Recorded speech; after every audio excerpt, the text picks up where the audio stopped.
Jesus has changed the world more than anyone else who ever lived. But today, people believe all kinds of myths about him. In these programs, we've got at the facts behind the myths.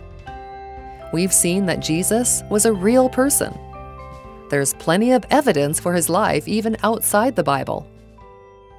Of course, the place where we can find most evidence is the 4 accounts of his life in the Bible. We know what the people who wrote the Bible actually said. There are thousands of handwritten copies of their accounts, amounting to millions of pages of evidence. These copies go back very early in time, close to when the accounts were first written. The evidence of these handwritten documents is far better than it is for any other ancient document.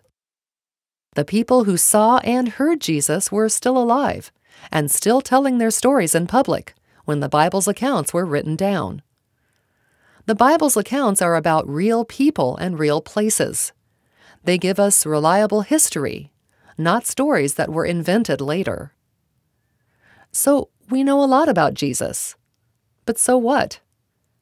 What difference does he make to us today? Jesus' followers believed that he was much more than a teacher or prophet, that he was the Son of God.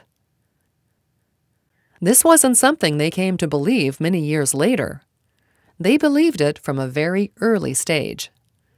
This was partly because of the things Jesus said and did: healing people, forgiving their sins, and clearing out the temple. But the main reason was because he was raised from the dead. In these programs, we haven't looked at the evidence that Jesus was raised.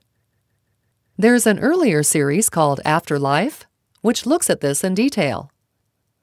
But if God really has come into our world in Jesus, what could be more important than to believe him and follow him?